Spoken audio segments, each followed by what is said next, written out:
Hey everyone, welcome to my daily vlogs. I am good. I hope आप लोग भी अच्छे होंगे. सुबह सुबह नहा के करी मैंने पूजा. जैसा कि आप देख सकते हैं मैं मंदिर में हूँ. फिर उसके बाद पूजा करने के बाद मैंने किया breakfast. So guys, this is my breakfast. रोटी, घिया की सब्जी एंड चाय.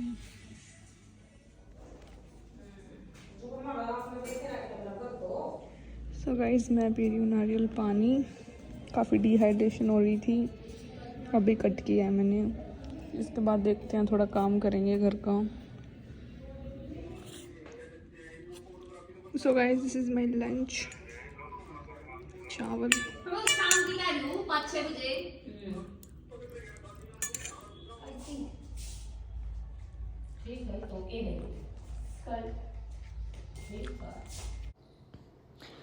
यहाँ पे मैं कर रही थी लंच, क्योंकि मेरे को बहुत सारे काम होते हैं. और काजल मम्मी को दिखा रही थी स्कर्ट जो इसने ऑर्डर की थी. और फिर मैंने खाई थोड़ी सी दही. और फिर उसके बाद थोड़ी देर रेस्ट किया. तो आज तो मैं मौसी को मिस कर रही थी, क्योंकि जब मेरे योगा के टाइम पे तो मौसी मेरे पास बैठे होते और हम बातें मार रहे होते थे. बट वो तो नहीं थे. मैं काफ़ी बोरिंग सा फील कर रही थी. मतलब एक होता है ना कि हाँ, एक इंसान में से पॉजिटिव वाइब्स आती हैं, ब्लेसिंग्स. वो मौसी में से मुझे काफ़ी ज़्यादा मिलती है. नानी में से भी मिलती थी बहुत ज़्यादा. बिकॉज नानी, she is the only one जिन्होंने कभी मेरे बारे में बुरा नहीं सोचा. And I loved her so much. बताऊँ क्या होता है, मैं ये सोचती थी कि ना, जैसे मेरी मम्मी है, ठीक है, मतलब मेरी माँ को जन्म दे रखा था, ठीक है, मेरी माँ की माँ थी वो, मेरी नानी, ठीक है.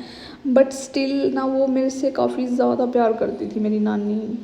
बहुत ज़्यादा. पता नहीं क्यों, बट मेरे से बहुत ज़्यादा प्यार करती थी मेरी नानी. तो इसलिए मैं उनको बहुत ज़्यादा मिस करती हूँ. और इसी तरह मैं मौसी को भी मिस कर रही थी यहाँ पे. और मैं रोने लगी थी जब मौसी थी ना. मतलब एक इतना प्योर बॉन्ड, एक इतना पॉजिटिव वाइब मेरे को फील हुआ. मतलब मैं रोने लग गई थी, इमोशनल हो गई थी कि मतलब बस मैं क्या ही बताऊँ, ये मेरी फीलिंग्स हैं, मैं नहीं बता सकती. बट मैं सच में, मैं एक्चुअल में रो रही थी. मुझे ऐसा लग रहा था कि जैसे ना, मतलब नानी मेरे पास हैं. मुझे ऐसा फील हो रहा था. फिर एकदम से मुझे मुझे जब भी नानी की याद आती है, मैं बहुत ज़्यादा रोती हूँ, बहुत ज़्यादा. Because there are very few people who loved you truly, purely, without any negativity, with pure intentions. ऐसे लोग बहुत कम पाए जाते हैं इस दुनिया में. और मेरे ख्याल से तो ये कलयुग है. ऐसे बनना ही बंद हो गए हैं, मिलने ही बंद हो चुके हैं. But still I miss my नानी बहुत ज़्यादा.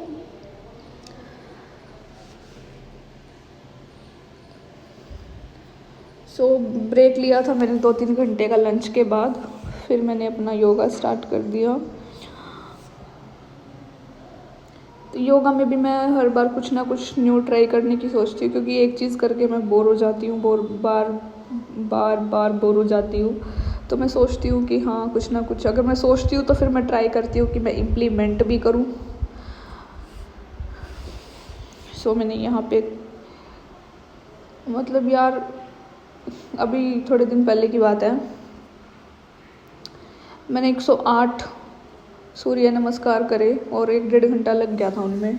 1.5 घंटा लग गया होगा आराम से. यार मेरी थाइज़ इतनी पेन हो रही थी ना, मैं बता नहीं सकती, बहुत ज़्यादा. क्योंकि उस दिन ओवर ही हो गया था. मतलब मैंने वैसे ही टारगेट सेट कर लिया. मेरे अंदर तो स्टेमिना है कि हाँ मैं कर लेती हूँ, बट मैंने टारगेट सेट कर लिया कि हाँ मैं कर लूँगी. मतलब मैं कर पाऊँगी या नहीं कर पाऊँगी. क्योंकि ना मैं पहले ना 10-10 मिनट, 15 मिनट, ऐसे 20 मिनट ऐसे कर लेती थी सूर्य नमस्कार. तो मैंने टारगेट सेट किया कि मतलब मैं कर पाऊँगी या नहीं कर पाऊँगी. तो मैं कर पाई, ठीक है. 1 घंटा तो बिल्कुल आराम से लग गया था, और श्योरली 1.5 घंटा तो लग गया होगा. और फिर वो लगातार करना पड़ा. बस 20-20-30 मिनट के बाद थोड़ा सा ब्रेक ले लिया पानी पीने के लिए, क्योंकि बार बार प्यास लग रही थी.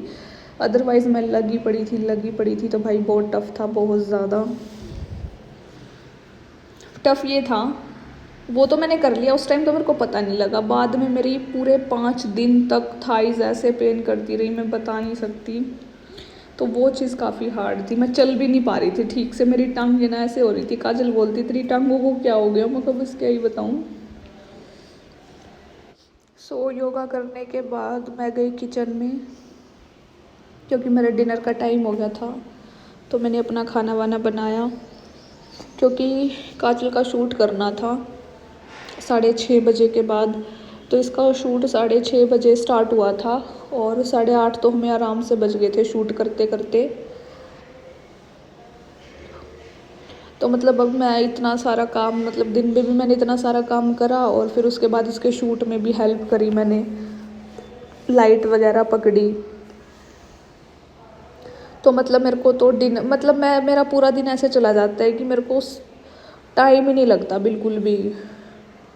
अगर मैंने खाने पीने का टाइम निकाल लिया तो निकाल लिया, अदरवाइज़ मतलब मैं इतना बिजी शेड्यूल होता है ना, इतना काम होता है ना मेरे को, मतलब रात तक आते आते 10 बजे तक आते, मतलब 8-9 बजे तक आते आते मैं इतनी बिजी हो जाती हूँ ना, मतलब पूरा दिन काम करके बस मैं तो फिर पढ़ के सो जाती हूँ, फिर तो मेरी सुबह ही आँख खुलती हैं।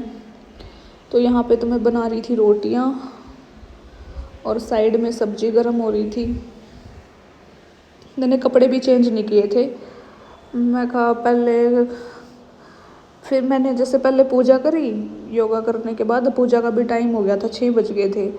फिर मैंने ऐसे ही अपना डिनर इन्हीं कपड़ों में डिनर कर लिया। डिनर जो कि मैंने अभी बनाई है रोटियाँ। सो गाइस ये सूट के लिए तैयार हुई है। और सूट कितना गंदा करते हैं ना वार्डन ने। सूट तो घना उंडा करती झाड़ देना, ये दिखना नीचे झाड़िए।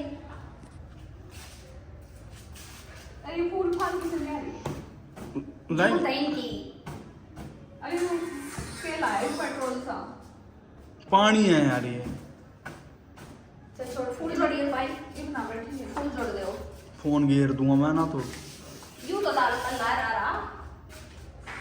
सो गाइस 8:30 हो गए और अभी तक शूट चल रहा है। चलो चलो चलो जल्दी आ जा। अब मैं ठिकाने में। सो इसके बाद तो मैंने कुछ नहीं किया, पढ़ के सो गई थी क्योंकि मैं बहुत ज़्यादा थक गई थी। सो मिलते हैं नेक्स्ट व्लॉग में। Thank you so much everyone for all your love and support. जय श्री राम एवरीवन।